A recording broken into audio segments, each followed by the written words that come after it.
ನಮಸ್ಕಾರ. ಇತಿಹಾಸದಲ್ಲಿ ಕೆಲವು ದಿನಾಂಕಗಳು ಕೇವಲ ಕ್ಯಾಲೆಂಡರ್ನಲ್ಲಿ ಉಳಿದುಬಿಡೋದಿಲ್ಲ.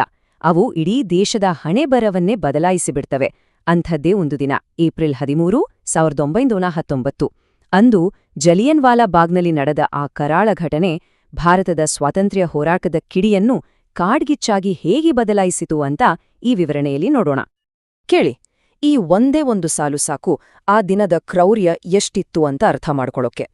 ಶಾಂತವಾಗಿ ಪ್ರತಿಭಟಿಸುತ್ತಿದ್ದ ಸಾವಿರಾರು ಜನರ ಮೇಲೆ ಯಾವುದೇ ಮುನ್ಸೂಚನೆ ಇಲ್ಲದೆ ಗುಂಡು ಹಾರಿಸುವಂತಹ ಪರಿಸ್ಥಿತಿ ಯಾಕೆ ಬಂತು? ಇದರ ಹಿಂದಿನ ಕಾರಣಗಳೇನು? ಬನ್ನಿ ಸ್ವಲ್ಪ ಹಿಂದಕ್ಕೆ ಹೋಗಿ ನೋಡೋಣ. ಎಲ್ಲವೂ ಶುರುವಾಗಿದ್ದು ಒಂದೇ ಒಂದು ಕಾನೂನಿನ ವಿರುದ್ಧದ ಪ್ರತಿಭಟನೆಯಿಂದ. ಆ ಸಮಯದಲ್ಲಿ ರಾಜಕೀಯ ವಾತಾವರಣ ಎಷ್ಟು ಬಿಸಿಯಾಗಿತ್ತು ಮತ್ತು ಆ ಸಣ್ಣ ಕಿಡಿ ಇಷ್ಟು ದೊಡ್ಡ ದುರಂತಕ್ಕೆ ಹೇಗೆ ದಾರಿ ಮಾಡಿಕೊಟ್ಟಿತು ಅನ್ನೋದನ್ನ ಮೊದಲು ಅರ್ಥ ಮಾಡ್ಕೊಳ್ಳೋಣ. ಸರಿ, ಹಾಗಿದ್ರೆ ಕಥೆ ಮೂಲಕ್ಕೆ ಬರೋಣ. ಈ ರೌಲತ್ ಕಾಯ್ದೆ ಅನ್ನೋದೇ ಎಲ್ಲಾ ಗಲಾಟೆಗೆ ಕೇಂದ್ರಬಿಂದು. ಬ್ರಿಟಿಷ್ ಸರ್ಕಾರ ತಂದ ಈ ಕಾನೂನು ಜನರ ಮೂಲಭೂತ ಹಕ್ಕುಗಳನ್ನೇ ಕಸಿದುಕೊಳ್ಳುವಂತಿತ್ತು. ಇದು ಇಡೀ ಪಂಜಾಬ್ನಲ್ಲಿ ದೊಡ್ಡ ಮಟ್ಟದ ಆಕ್ರೋಶಕ್ಕೆ ಕಾರಣವಾಯಿತು. ಪ್ರತಿಭಟನೆಗಳು ದಿನದಿಂದ ದಿನಕ್ಕೆ ಹೆಚ್ಚಾಗ್ತಿದ್ದಂತೆ ಕೆಲವು ಕಡೆ ಹಿಂಸೆಗೂ ತಿರುಗಿದ್ವು. ಪರಿಸ್ಥಿತಿ ಕೈ ಮೀರ್ತಿದೆ ಅಂತ ಅರಿತ ಬ್ರಿಟಿಷ್ ಸರ್ಕಾರ ಇದನ್ನ ಹೇಗಾದ್ರೂ ಮಾಡಿ ಹತ್ತಿಕ್ಲೇಬೇಕು ಅಂತ ಅಮೃತ್ಸರ್ ನಗರದ ಸಂಪೂರ್ಣ ಜವಾಬ್ದಾರಿಯನ್ನ ಜನರಲ್ ಡಯರ್ ಅನ್ನೋ ಒಬ್ಬ ಕ್ರೂರ ಸೇನಾಧಿಕಾರಿಗೆ ವಹಿಸಿತು. ಅಧಿಕಾರ ಕೈಗೆ ತೆಗೆದುಕೊಂಡ ತಕ್ಷಣವೇ ಜನರಲ್ ಡಯರ್ ಮಾಡಿದ ಮೊದಲ ಕೆಲಸ ಏನಪ್ಪಾ ಅಂದ್ರೆ, ನಗರದಲ್ಲಿ ಯಾವುದೇ ಸಭೆ, ಸಮಾರಂಭ, ಪ್ರತಿಭಟನೆ ಯಾವುದನ್ನೂ ನಡೆಸುವ ಹಾಗಿಲ್ಲ ಅಂತ ಕಟ್ಟುನಿಟ್ಟಿನ ಆದೇಶ ಹೊರಡಿಸಿದ್ದು. ಈ ಒಂದು ನಿರ್ಧಾರವೇ ಮುಂದಿನ ದುರಂತಕ್ಕೆ ವೇದಿಕೆ ರೆಡಿ ಮಾಡಿತು. ಈಗ ನಾವು ನೇರವಾಗಿ ಆ ಕರಾಳ ದಿನದ ಘಟನೆಗಳ ಕಡೆಗೆ ಬರೋಣ. ಜಲಿಯನ್ವಾಲಾ ಬಾಗ್ ಅನ್ನೋ ಆ ಜಾಗದಲ್ಲಿ ಅಂದು ನಿಜವಾಗಿ ಏನಾಯ್ತು? ಅಲ್ಲಿ ಯಾಕೆ ಅಷ್ಟು ಜನ ಸೇರಿದ್ರು? ಸುಮಾರು 20,000 ಜನ. ಊಹಿಸ್ಕೊಳ್ಳಿ ಎಷ್ಟು ದೊಡ್ಡ ಸಂಖ್ಯೆ ಅಂತ. ಅಲ್ಲಿ ಸೇರಿದ್ದವರಲ್ಲಿ ಬಹಳಷ್ಟು ಜನ ಸುತ್ತಮುತ್ತಲಿನ ಹಳ್ಳಿಗಳಿಂದ ಬಂದವರು. ಅವರಿಗೆ ನಗರದಲ್ಲಿ ಸಭೆ ನಿಷೇಧ ಮಾಡಿರೋ ಬಗ್ಗೆ ಸರಿಯಾದ ಮಾಹಿತಿನೇ ಇರಲಿಲ್ಲ. ಅವರೆಲ್ಲರೂ ಶಾಂತಿಯುತವಾಗಿ ಪ್ರತಿಭಟನೆ ಮಾಡಕ್ಕಂತಾನೇ ಬಂದಿದ್ರು.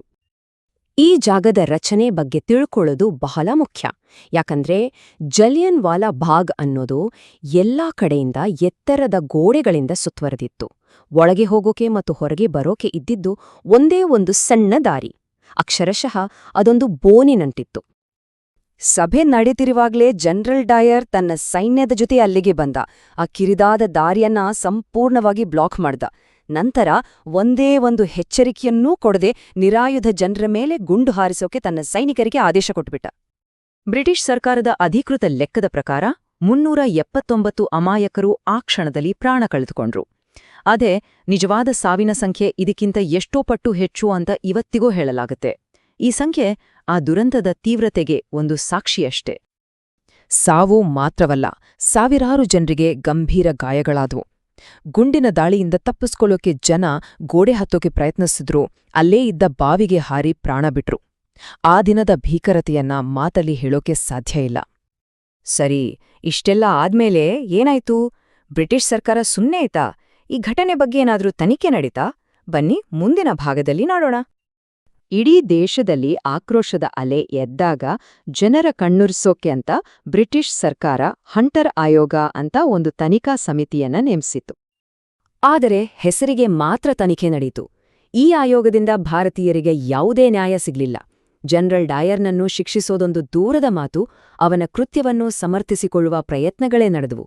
ಭಾರತೀಯರ ಮೇಲಿನ ದೌರ್ಜನ್ಯ ನಿಲ್ಲಲೇ ಇಲ್ಲ. ಆದರೆ ಈ ಹತ್ಯಾಕಾಂಡ ಕೇವಲ ಒಂದು ಘಟನೆಯಾಗಿ ಉಳಿಯಲಿಲ್ಲ.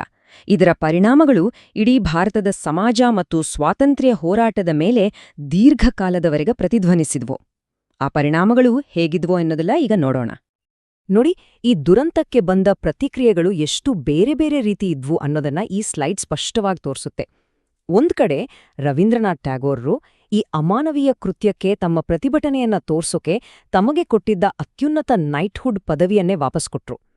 ಇನ್ನೊಂದ್ ಕಡೆ ಕ್ರಾಂತಿಕಾರಿ ಉಧಮ್ ಸಿಂಗ್ ವರ್ಷಗಳ ನಂತರ ಲಂಡನ್ನಿಗೆ ಹೋಗಿ ಈ ಹತ್ಯಾಕಾಂಡಕ್ಕೆ ಕಾರಣನಾದ ಅಂದಿನ ಪಂಜಾಬ್ ಗವರ್ನರ್ ಮೈಕಲ್ ಓಡ್ವಾಯರ್ನನ್ನ ಹತ್ಯೆ ಮಾಡಿ ಸೇಡ್ ತೀರ್ಸ್ಕೊಂಡ್ರು.